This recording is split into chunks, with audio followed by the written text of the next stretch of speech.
Western Canada some 40 years ago. It's late afternoon, and Sergeant Michael Flannigan of the Northwest Mounted Police carries a half-conscious man to the kitchen door of a ranch house. Open up. Open up or I'll drop him on the porch. John. My uncle isn't home. He's... Oh! Hello. Is he dead? Smell it. Oh, like a brewery. I think he was trying to be one. Why have you brought him here? Don't you want him? I certainly do not. Now, thank you to get him out of here right now. I don't think your uncle would like that. Where is he? He's out looking for Mr. Hawkins, the cook. Well, this just happens to be Mr. Hawkins, the cook.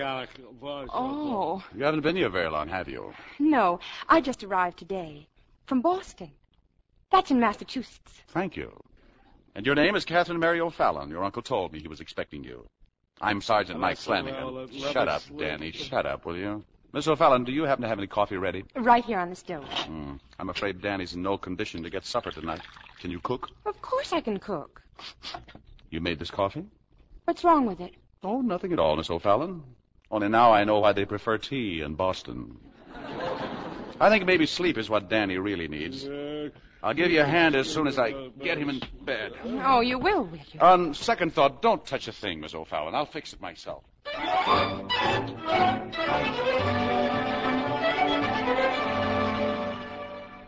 Sorry I missed you last night, Michael. My niece tells me you helped fix that good dinner I had. Oh, I guess I helped a little. The cook all right? Full of remorse and baking soda. Kind of early for you to be around, isn't it? Oh, no. I just thought I'd say hello to Miss O'Fallon. That is, if she'll speak to me. Well, now, the last I saw was she was getting one of the hands to saddle a horse. Can she ride? Well, there she goes across the pasture. Oh, no. What's she doing to that horse? What's that horse doing to her? Be a good lad, Mike. Prevent a calamity. Kathy!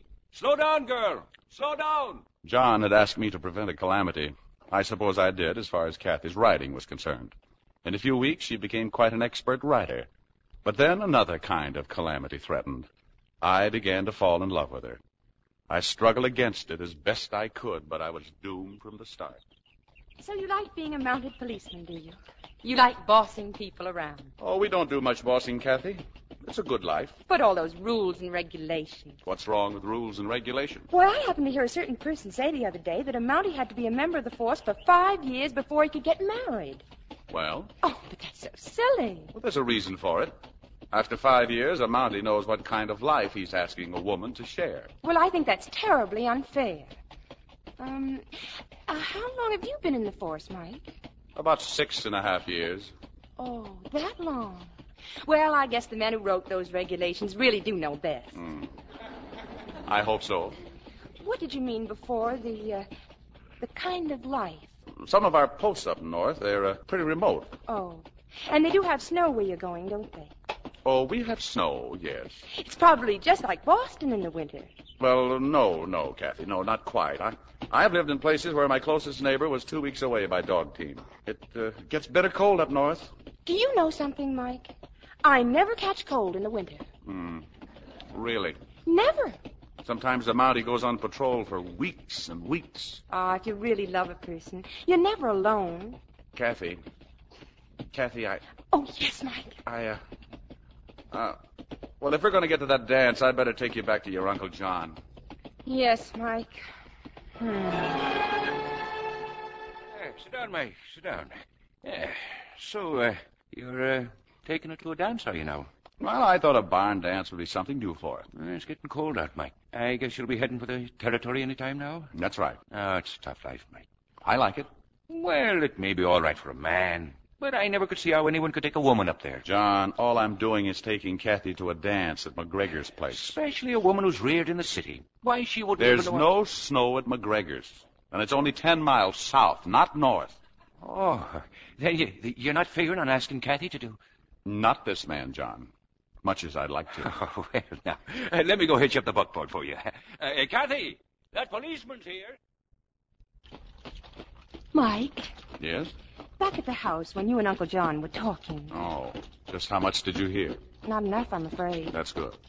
What did you mean, as much as you'd like to? I didn't mean a thing. Oh. Well, don't you think it depends on a woman?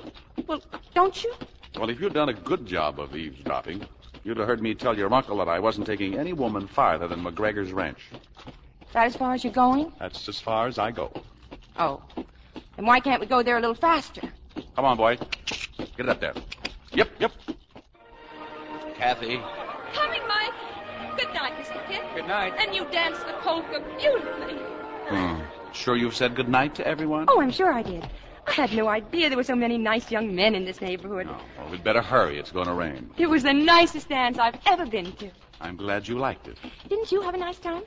We have a very strange custom up here, Kathy. A man usually gets to dance with a girl he brings. Why, Sergeant Mike, did you really want to dance with me? Only because it's the custom. What's the custom up here when it starts to rain? Oh, here. You better get under the slicker. Did I say something funny? Oh, Mike. Oh.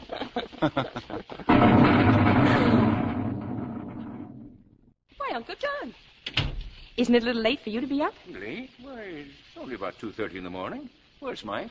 Oh, he's seeing to the horse. Well, he'd better stay in the bunkhouse. It's a bad night. Oh, no, Uncle John. It's a beautiful night. Well, look at you. You're drenched. I am. I hadn't noticed. I'll fix a nice warm foot bath for you. You're getting feverish. Uncle John, Yes? have you ever noticed his eyes? Whose eyes? Mike's. Mike? Well, what's the matter with him? They're so blue you could almost swim in them. I thought I told you to get into some dry clothes. I was just saying good night to my uncle. Any objections? Yes, you can say good night in the morning. Yes, Mike. Of course. Whatever you say. Well, you have fun at the dance? No, it was all right. You better stay in the bunkhouse tonight. Thanks. Well, come in the kitchen and help me fix your foot bath. Snowed today in Edmonton. Huh? Who told you? Hanson came down to pick up his wife. He's taken her back with him. Poor girl. That's no place for a woman. That depends on the woman. John, if How's the kettle, Mike? Full?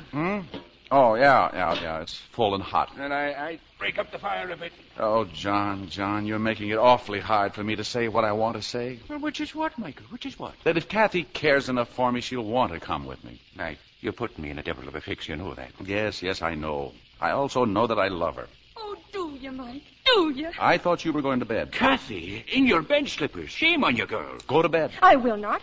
Besides, I get cold up there. Well, that's easily fixed. It will save your uncle from carrying your bath up the stairs. No, Mike. Put her down. You bet I will. Ow! It's too hot. My feet. It's good for you. Uncle John, make him stop. Mike, I think this has gone too far. It has indeed, and now's the time to get it settled. If someone would kindly You let me... be quiet. John, I'm asking your permission to speak to Kathy. Well, me boy, as I said to you before... I love her. I want her to be my wife. Do you, Mike? Do you? I'm speaking to your uncle. Well, John? Well, now, there's no man I'd rather see or have than you, Mike, but I... Well, it seems to me that someone else's permission comes first. Have I nothing to say about this? Kathy, your uncle is too good a friend of mine for... Well, what about me? I hope you think as much of me as you do of my uncle. Well, of course I do. Well, then just you... God bless you. Thank you. If you love me, you just tell me. I'm the one to say it to. Kathy, I love you. I always have, and I think you know it. Then if you want to marry me, you just ask me. All right. Will you marry me? I'll think it over. Maybe I will, and maybe I won't. What do you mean, maybe you... And now, if you'll both excuse me, I'm trying to take a foot bath. When Kathy said yes to me, she also said yes to a distant land, cold and danger, to discomfort and loneliness. The day after we were married, we took the train to Edmonton. After that, we had almost 400 miles by dog team. And Kathy found that it was not just like Boston in the winter. This was a snow country, a vast, white, frightening wilderness. I have a feeling that we're the only two people in the whole world. Oh, it's a nice feeling, isn't it, Kathy? Yes. How far did we travel today? Oh, we did very well today.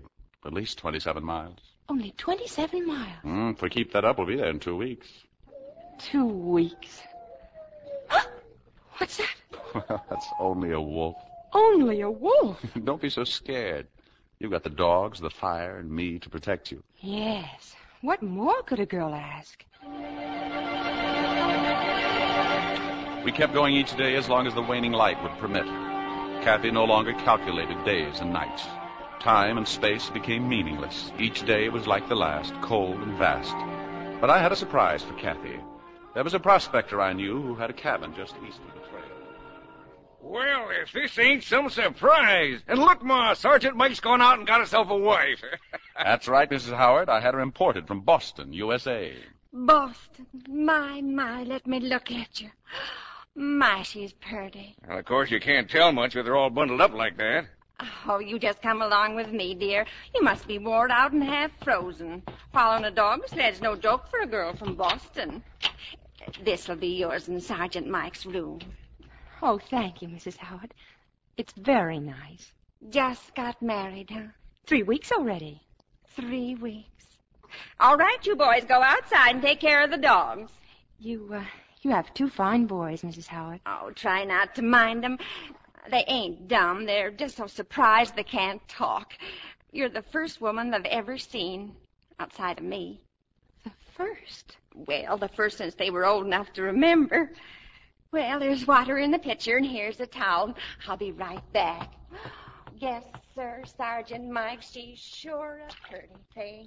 Everything all right, dear? Fine, except the water's freezing cold. Well, that's good for your circulation. Oh, it's such a comfort to be married to a man who can explain away the cold. A man who could keep me warm would be too much... Oh, What's the matter? this towel. Am I that dirty? Oh, no, darling. The towel had a head start before you ever got near it. But don't they ever wash? Well, sure they wash, but doing the laundry isn't easy up here in the wintertime. Oh, Mike, you can wash up in the kitchen. I want a little time with your wife, too. She's all yours, Mrs. Howard. Oh, I can't tell you how glad I am to have you and Sergeant Mike with us, even just for overnight.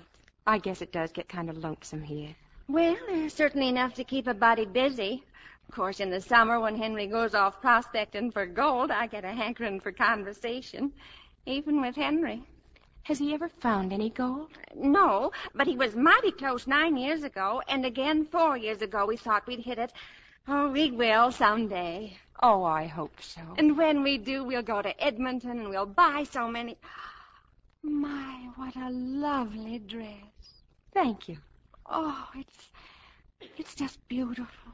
Would you like to wear it? Oh, Oh, no, Mrs. Mike. But thank you. You wear it. Let's both get dressed up tonight. I'll wear my best, too. We'll make it a real party. Why, yes, Mrs. Howard, if you'd like. I guess that's what it was for Howard's, a real party. Even Mr. Howard got all dressed up. No tie, of course, but he did put on a collar. And the boys combed their hair and sat at the table just staring at Kathy. Now for dessert, we got tea and prunes. Only up here we call them lumberjack strawberries. Why, I just love prunes. I was hoping we'd have a real dessert.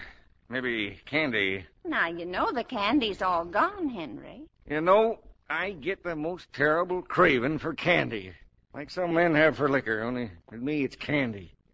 I tell you, it's terrible. I can tell you how terrible it is, Kathy. My china plates went long ago, and the first chance I had to buy a new set, he took the money and spent it on candy. Imagine that, a grown man squandering money on candy. Well, it's the most terrible craving I got. It's just terrible. But I saved one china cup. One cup that didn't get broken all these years. Here, it's for you, dear, to celebrate this wonderful night. Oh, thank you, Mrs. Howard, but... Well, now, I didn't know you had one of them left. I keep it here. That's why I still got it. Otherwise... Kathy. I broke it. I broke your cup. But it doesn't matter. It's just an old cup. No, I broke it. It sure busted, all right. But we never use the cup. We won't miss it. Why, we're so used to tin cups. I'm so terribly, terribly sorry. But you mustn't be. Why, when Henry strikes gold, we'll have all the cups we want. Excuse me, please. I just can't help it. Late that night, I heard Kathy sobbing quietly to herself. Kathy, what is it, darling? Oh, Mike. That cup. That poor woman. She knows he'll never strike gold. Her whole life is so... Is that what this country does to a woman? No, darling. Oh, don't let it happen to me. It won't, Kathy. It can't. The only thing this country can do to us is bring us closer together. I know. It's only a war. Then why did you put your arms around me? You see, the country's bringing us closer together already. Mike. Mike.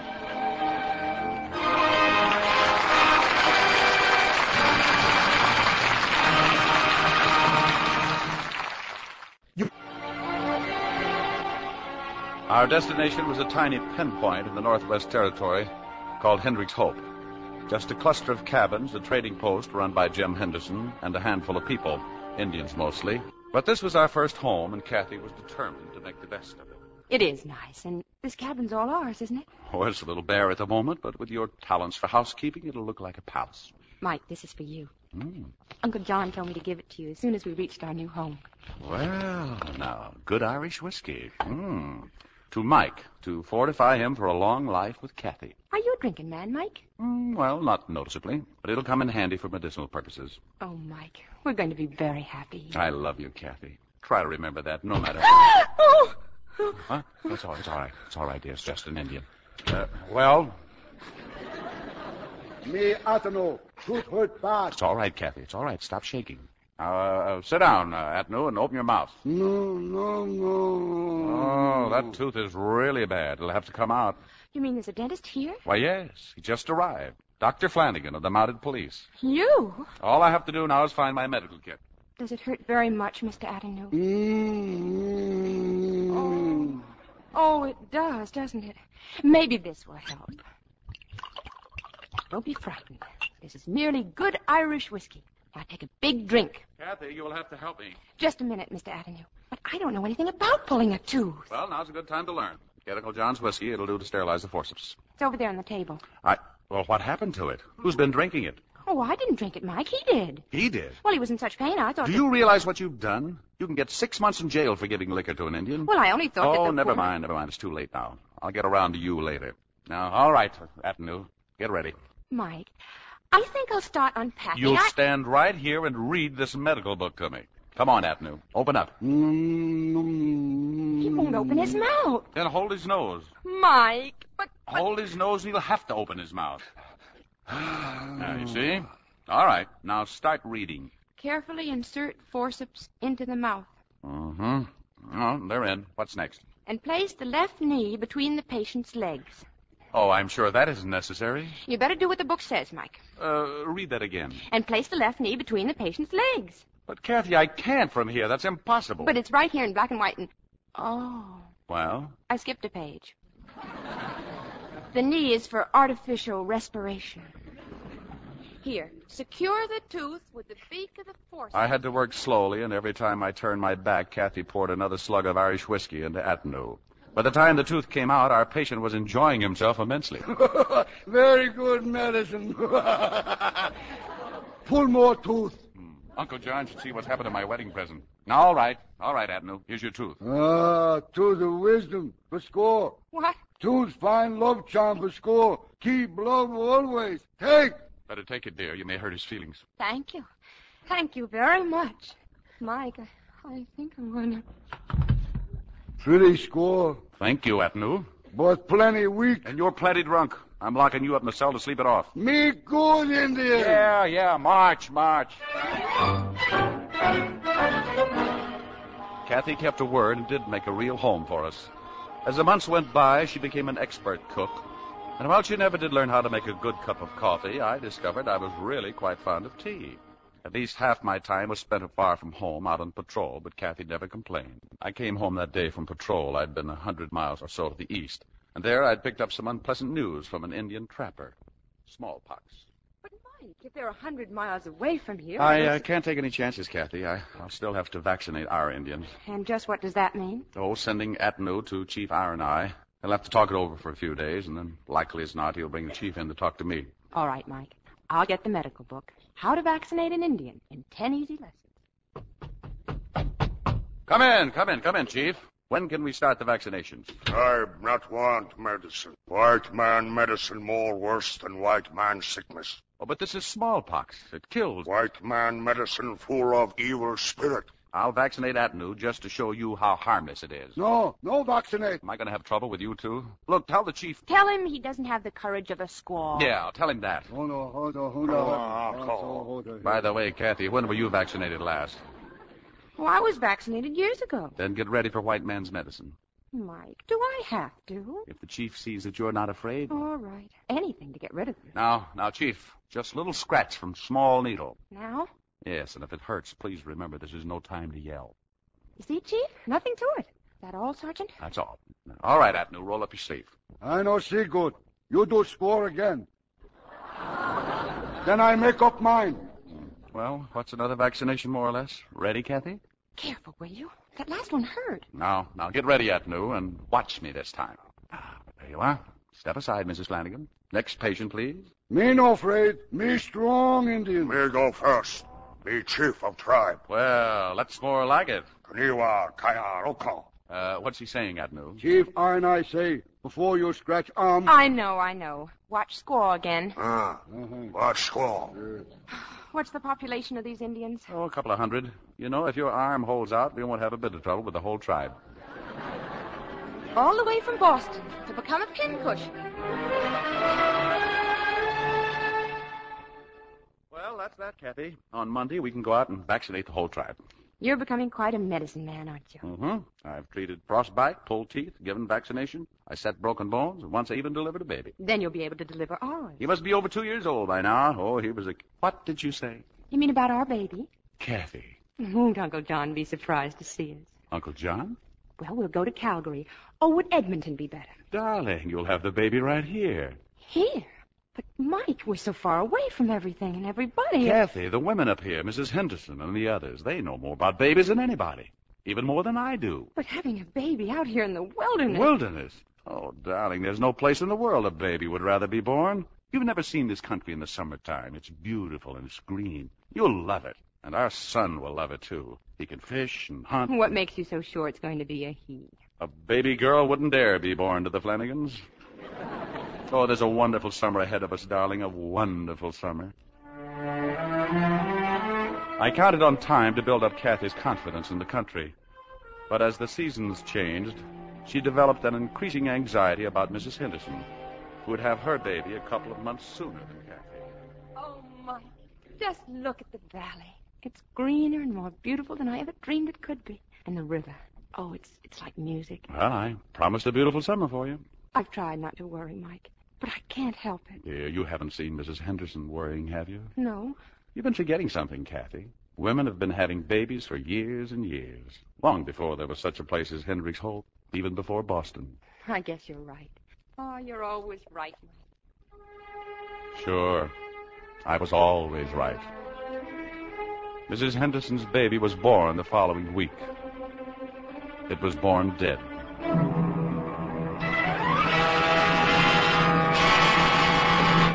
We've got to get out of here, Mike. We've got to get out. I won't have my baby in this place. Kathy, I'm awfully sorry about Mrs. Henderson's baby, but nothing's going to If happen. you love me, you'll get me out of here. You'll take me to Calgary. But I can't, Kathy. You mean you won't? No, dear, I can't. An overland trip to Calgary is impossible this time of year. You'd have to walk a lot of the way. Then take me someplace, any place. Don't you understand, dear? I'd have to apply for a transfer. That'd take a month. A long trip at such a late date is much more of a risk for you than having the baby here. Mike, if I have to crawl out of Hendricks Hope on my hands and knees, I won't have my baby here. All right, Kathy. It's all right, dear. I'll apply for transfer.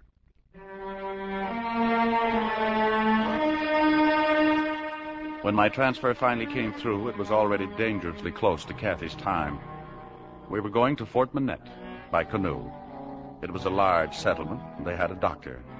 But it was a long trip from Hendricks Hope. Mike. What is it, dear? I thought you were asleep. Oh, Mike, I'm scared. Well, darling, we're only a couple of days away now. We'll never make it. We'll make it, Kathy. I don't want to have my baby out here in the wilderness. Kathy, if you feel up to it, we can leave now, travel all night. Oh, anything, Mike, anything. Just to get out of here. By daylight, Kathy was half out of her mind. I remembered a cabin somewhere along the river. I decided to leave Kathy with whoever lived there and go on alone. I knew I could get to the doctor to her more quickly than I could get Kathy to the doctor. I found the cabin. A woman was there, alone. I'm Mrs. Mathers. What do you want? What's wrong? My wife's going to have a baby. I'd like to leave her here while I go on to Fort Minette for the doctor. Doctor? For that? She can stay. Thank you. Kathy, listen. You'll be all right, darling. I'll reach Fort Minette tonight and be back in the morning. Oh, hurry, Mike. Please. I will, dear, as fast as I can. Thanks, Mrs. Mavis. If he don't get back in time, it won't be the first baby I've delivered. I don't mean to be any trouble to you. I'm just so frightened. Getting frightened don't help. If you're going to lose the baby, you'll lose the baby. I don't want to lose my baby. Nobody does. If it's a strong baby, it'll live. If it's weak, it'll die. They say I'm crazy, that I do strange things. But I know it's better that way. A weak baby, you cuddle it along for a while. Maybe keep it alive. First thing that comes along, it's gone. A piece of your heart's gone with it. You'd have been better off if the baby came dead. No! Oh, please leave me alone. Please. I'm only trying to help you. Please leave me alone. Leave me alone.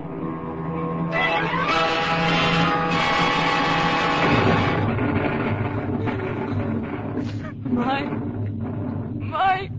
Oh, Mike. Might as well stop that carrying on. You'll wear yourself out. Mike, is he back? He won't be back in time. How long has he been gone? All night, half the day.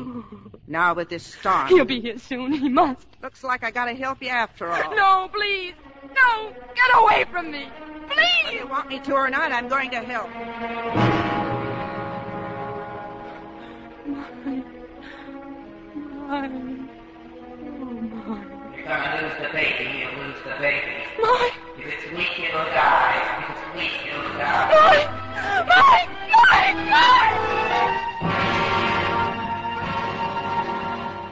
There was no doctor at Fort Minette. He was miles away on another case. But I didn't return alone.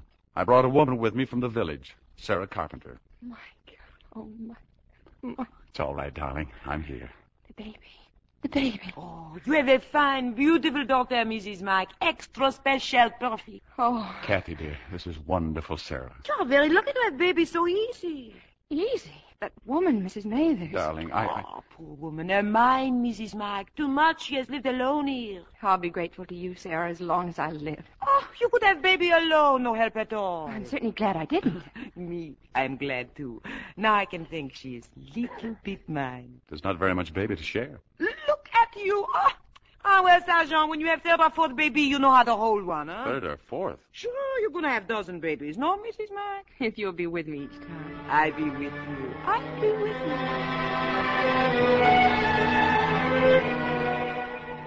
A few days later, Kathy, the baby, and I resumed the journey to Fort Minette. Oh, Mother. Do you suppose all mothers feel this way about it? What way about what? The baby. I just think she's so beautiful. Sure she is. She's the image of you. Oh, no. She looks like you. Look at her. Her eyes are so blue you could swim in them. Do you think you could turn around without tipping this canoe? Oh, I'm quite comfortable. And besides, I don't mind looking at you. Well, when you get tired looking at me, Fort Minette is right behind you. Fort Minette. Yes, darling. And oh, I hope you'll like it here. Fort Minette. I have a feeling we'll be here for a long, long time. And you're happy about it? Oh, I am, Mike. Very happy about it.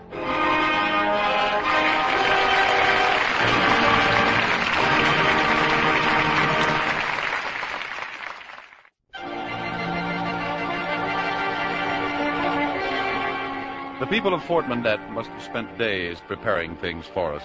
The walls of our cabin were scrubbed, fresh curtains on the windows, everything shiny. But nothing shone quite as brightly as Kathy's eyes. Oh, Mike. You thank them.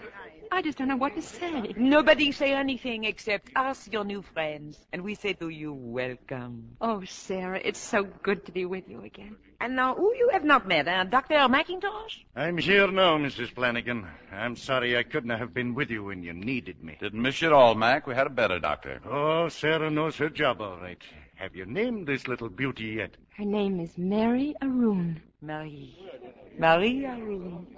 And now this is Georgette Beauclair and Louis, who is her husband. Hello. And those two beautiful twins you saw out there at the landing. Yes, Mrs. Mike, my daughters, Madeleine and Babette. Oh, now may I please see your baby? Ah, la petite. Oh, so pretty. You get cold, Mrs. Mike. You look out back. I show plenty of wood back there. You see, we want you to be happy here. Kathy, look. Hello, Mrs. Mike. This is for the baby. Mike, a cradle. This is Pierre.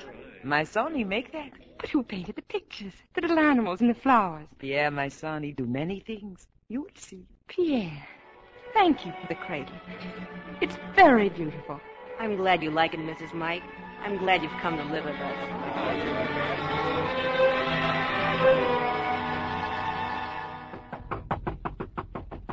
Come in.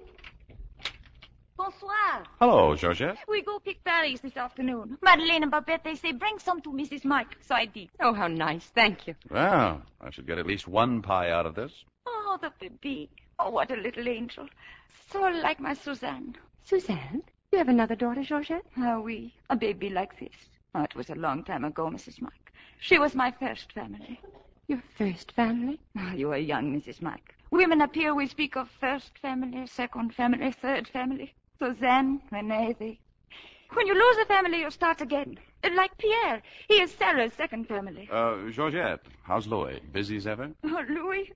I say don't work so hard. It's like telling River to stop running. Saint-Jean-Marc! Sarah, come in. Pierre, has anyone seen him? Pierre? I saw him this morning, Sarah. Why? He not come home all afternoon. He never forget to come home for supper. Did he say he was going anyplace? He said maybe he go fishing today at Crowder's Point. So far away. Saint-Jean-Marc. It's getting dark. I'm afraid. Just a little while ago, a month maybe, an Indian boy was torn to pieces by a bear not 1 mile from here. Georgette, get Louis and a couple of other men. Tell them to meet me at the post right away. Oui, right away. I'll be back as soon as I can, Kathy. They'll find him, Sarah. Mike will find him. Yes, they find him, I think. I'm sure you have no reason to worry. Never is reason to worry. But sometimes it's reason to wonder. To wonder? I think they find Pierre. But I wonder, do they find him in time? Hours later, I brought her son back to Sarah. Pierre was alive, but that's about all. Somehow a rock had slipped, a boulder. He'd been pinned under it, and his arm, his right arm.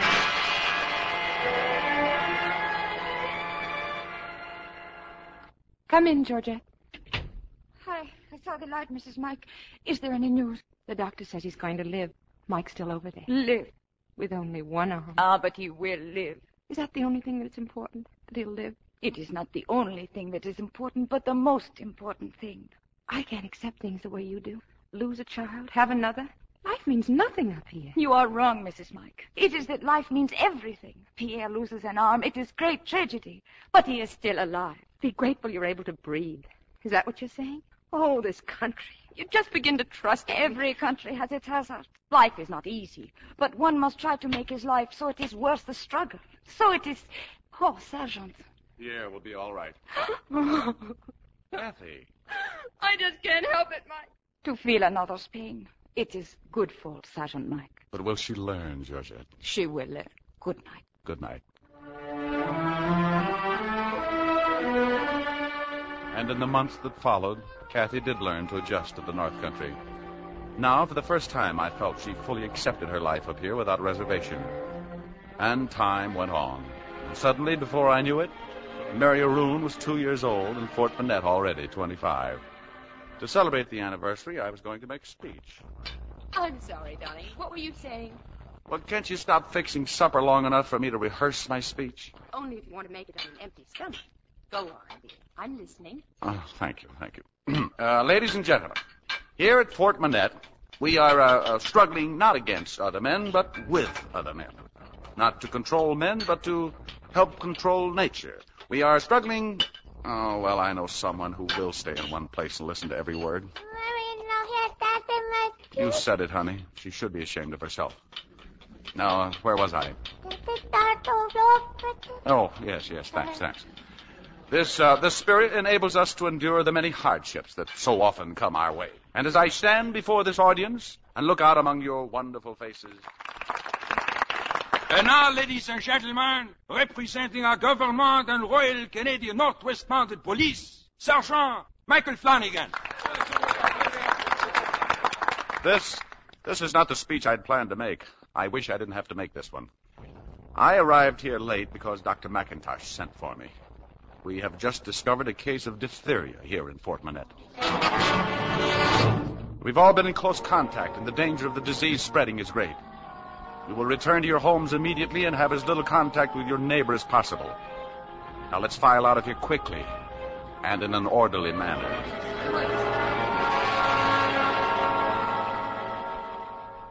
Mary Aroon. Oh, Mike. Do you think she'll be all right? She'll be fine. Let's not wake her. Diphtheria. But what's going to happen? We'll know in a few days if this is just an isolated case or if we're really in trouble. Meanwhile, there are precautions. Lock the door. Don't let anyone in. No one. You can talk to people through the window. The main thing is to make no direct contact. You're not going out. Well, Dr. McIntosh, you'll need my help. But, Mike, you'll be exposing You yourself. can leave my things on the front porch. I'll stay at the post till this blows over. But the baby and I, we'll be here alone. It's the safest way, Kathy. Post is only a few yards off. Mike, what if I need If you to? need me, hang something white on the porch. I'll keep a close watch. Be careful, Mike. Oh, please be careful. Within a week, an epidemic was raging. The old mission school was converted into a hospital, and the doctor's small supply of serum became precious. I sent the fastest man I could find for an additional supply, but meanwhile the white sheet became a common signal and death a familiar visitor. Kathy remained in the cabin with Mary O'Roon, but she was kept busy preparing broth for the patients of the mission. The broth is ready, Mike. Stay there. I'll bring it out on the porch. Mary O'Roon! No! Stay in the house, darling. Go back, sweetheart. Go back. That's a good girl. Here it is, Mike. Oh, darling, you look so tired. I haven't had time for very much sleep. It's no better, is it, Mike? 4 new cases today in the Hill. And still no more serum? Not yet. Kathy, Georgette Beauclair. She's got it, too. Georgette. Oh, we're trapped, Mike. We're trapped in here in this terrible thing closing in on us. The serum should arrive any time now. As soon as it does, we'll get things under control. Kiss the baby for me. Yes, Mike. Yes. Tell Georgette. Oh, Mike. Here's the broth, Sarah. Where's the doctor? There, with Georgette. Doctor, what about serum for Georgette? There's not enough left. From now on, the serum is only for children. Stay with her, Mike. Swab her throat with tannic acid and hope it'll do her some good. Georgette died late that afternoon. She might have had a chance if the serum had come. Mike, you'd better get some sleep. Oh, I'm all right, Doc. Oh, you cannot go without sleep forever. Sarah and I have been taking turns. How much serum left? None. It's all gone. From now on, every hour can mean another life. It'll get here, Doc. Maybe tonight, maybe by morning. Meantime, I'm telling you to get back to the post and get some sleep. In front of the post, I turned and looked at our cabin. Hanging from the porch was a white sheet. I rushed back to the mission for Doc McIntosh. He was with us until long after midnight. Mary O'Roon. My baby. My baby. We did what we could, Kathy. We did what we could. Oh, Mike, I'm so sorry. I know, Doc. Go back to the hospital. Sergeant Mike. Don't come in here. It's me. I got the serum, Mike. It's here. The serum? Better come to the mission right away. It's all right, Mike. I'll have help. Sarah and the others. No, let him go. Go on to the mission, Mike. There's nothing you can do here anymore. My baby's dead.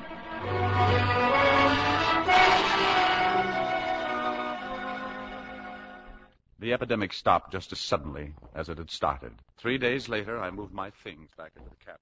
Thankful, Mike? Is that what you said? Be thankful it's over? It could have wiped us all out. Yes, it's over.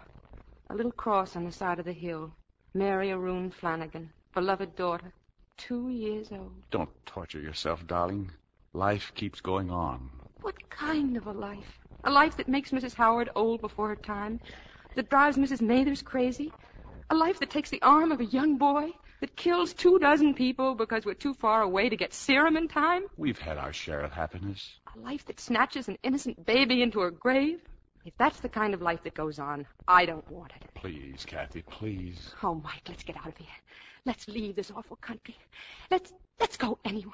Anywhere. Running away won't solve anything, Kathy. Besides, I can't leave. I have responsibilities here. Yes, toward everyone but your own family. That's not true. Mike, I'm leaving. I'm going where human beings have a decent chance. And if you won't come with me, I'm going alone. Darling, you're not yourself. I can't leave here now. I don't want you to leave either. We've had happiness here. We've had sorrow, too. I've made up my mind, Mike. I'm leaving. There was nothing for me to do but arrange for someone to take her south to Hendrick's Hope. There, Jim Henderson would get her on the riverboat. Everything is ready, Mrs. Mack, if you get into the canoe. Thanks, Louis. This is where you all came to meet me, and now we're saying goodbye. Goodbye, Mrs. Mike. Yeah. Oh, Pierre. I'll write to you. I will. Pierre, you feel the same way like his mama? But I no run away. Sarah. Wonderful, Sarah. Kathy, as you well know, I'm not a man given to sentiment, but I want to say, I'm afraid I've forgotten what I wanted to say. God bless you, Kathy. Goodbye, Dr. McIntosh. Mike. Goodbye, darling. Try not to hate me, Mike. I love you, Kathy. If your world seems to have turned upside down, there's one thing you can count on. I'll always love you.